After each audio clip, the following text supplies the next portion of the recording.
how do you do business development when you have no time, when you have a negative attitude, when you're feeling down, when things aren't going your way? It's very difficult to do. And we all have that roller coaster ride that we go on around business development. Sometimes it's really up, sometimes it can be really down. So what we want to focus on, and what I'll go through, is how to get our time under control to the best of our abilities.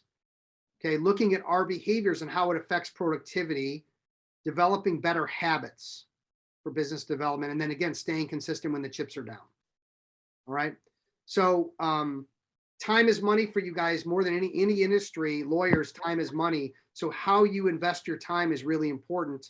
And I think on a recent podcast, someone had a quote about turning things down. You know, provisors might sound great, but if you don't have time to invest in it, I would say don't. You know, Jay, if you have time to go to 3-4 meetings a month and meet with 5, 6, 8 people a month, then you should definitely do it. If you say, I don't even have time to do what I'm currently doing, then it would be a terrible idea, because you're going to join, not do anything with it, and then it's going to end up being something that you don't get a good return on investment with. So all of you received a book from me, David Allen's Getting Things Done. Show of hands, how many people have either cracked it open or read it? So why did I send you that book, Keith? Why is that book something that was important for you guys to have in your possession? Well, it gives a system for working on different things from time to time, like for the 4Ds, right? Do it, delegate it, delay it. I mean, when I get something in, I can literally look at that flow chart and decide what to do with it, and it just makes it easier. And that way, it frees up my brain, right? So that now I can work on business development or whatever else it is I want to do. Keith, you like to cook? What's your best dish? Lasagna. What award-winning lasagna? By the way, I went to Italy this last weekend with my wife in Chicago. The best lasagna maybe I've ever had. Nice. So FYI, they make all their pasta fresh. Oh, nice. Yeah, really good, really good. I'm going to make lasagna, everybody, for you guys. All right, I'm going to make it, then I'm going to ship it out to you. But I've never made lasagna before. All right, so I think it's got pasta. I think it's got some meat in there, some cheese, some sauce, right? So I'm going to throw it in a pot. I'm going to stir it up like this, and I'm going to cook it up and send it to you. How does that go? Good luck. Yeah, you don't like that recipe? All right. Yeah, I won't even touch that lasagna, if that's what you're calling it. All right. Yet, when you guys look at how you're running your day or how you're running your time, you don't have a recipe. You don't have a process. You're just winging every day. So the question I have for you, Jay, is do you have the week, or does the week have you? Scott, right? A little bit. Okay, so we've figured some things out. Can we get better? Can we get better? When I look at my office 18 years ago, I had stacks of business cards. I had stacks of a brochure for Italy mixed in with a proposal, mixed in with a presentation, stacks of paper on my desk. Everywhere was paper. If I showed you guys my office now, you will see no paper, zero paper. I have my Remarkable 2, and that is it. Everything else is done through Dropbox and all that. So everything changed for me when I read this book and I started following what it told me to do. And it's all common sense stuff, but it's stuff that most people aren't doing. The first thing that David Allen talks about that I think will resonate with some of you is getting, when stuff comes into your head, a phone call, an email, social media, whatever, you've got to decide what to do with it. Okay. So he puts it into 4 Ds. The first D is do it. If it's something you can knock out in under 2 minutes, just knock it out. Get it off your plate. Get it away from you. So Scott Bergeson emails me and says, hey, I need to get 10 minutes of your time. I say, no problem. Here's my scheduler. And I send that back to him. It took me 30 seconds and I'm done. Now it's up to Scott to schedule. Okay. That would be a do it. What if Scott said to me, Steve, I need half an hour of your time. Can you talk right now? And he sends me that email. Is that a do it? Why not? Why don't I just take 30 minutes right now in the middle of doing this class to handle Scott's 30-minute call? Because A, he's on the call, but separate from that. I think it's something it's not a do it, right, Keith? No, absolutely. And I think it actually, what is it? Every time you get distracted, it takes away extra 15 minutes pretty much from whatever you're doing. Yeah. So let me put the caveat on the do it. And this is what Keith is going for. if you're in the middle of doing what I call brain work, right? You're working on a brief, working on a file, working on your business development, whatever it is, and you're answering emails, answering phones, someone stops at your door all day, all the time. What Keith is saying is this, the research David Allen did is that it takes about 15 minutes away from your day to get back into the groove that you were in. When you stop yourself in the middle of brain work, it takes time to get back to it.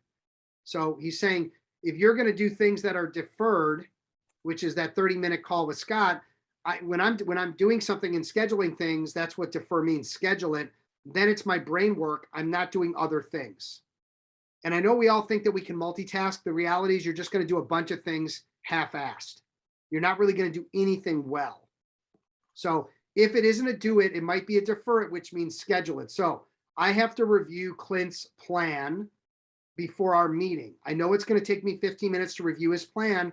I will schedule that in my calendar to review his plan prior to our meeting to make sure that I'm prepared. That's a defer. Okay, it's not procrastination. You're actually being proactive to schedule something that you know is going to take you 15 minutes, 3 hours, 6 hours, whatever it might be. The next piece is delegate. And again, this is something most people don't do enough of. And I just interviewed Keith Spiral. You guys will see that podcast in about 2 weeks. But we talked about delegation, and it's the most important thing you can do to free yourself up. If you have no one to delegate to, we need to figure it out. We need to figure out, do you need an offshore VA? Do you need to get a new assistant? Do you need to get a paralegal? How do you get stuff off your plate? Now, what should you be delegating? What are the key things to delegate? Greg Stone. I'd say things that are not revenue generators and easily and competently handled by the person that you're delegating to. Yeah. If you're billing $500 an hour and you're doing things that you could pay someone $20, $40, even $100 to do an hour, that's something that you might want to consider delegating. The best thing you can do to figure this out is to keep track of your day. So start at 6 o'clock, 7 o'clock in the morning, track what you do all day, or do it for a week if you want, but a day's easier, and just write down all the things you're doing. Then go back at the end of the day and say, what is taking away my time? What should I be turning away? What should I be deferring? What should I be delegating? And I think you'll find a lot of inefficiencies. Okay. I'm going to say someone at someone's office that I'm talking to in this group, I'm not going to say the name, we identified that person was making copies for 2 hours a day. 2 hours of that person's day was making copies. Okay. So what does that add up to? It adds up to an extra week a month that person did have once they delegated the copying of documents. Bad idea. And the last one is drop it. Clearly, if it's something that you shouldn't be doing during the business day, oh, hey, what a cool website, I'm going to check it out. If like I watch YouTube videos sometimes during my lunch, that's fine because that's my no brain time. I'm watching, soccer highlights, I'm watching whatever.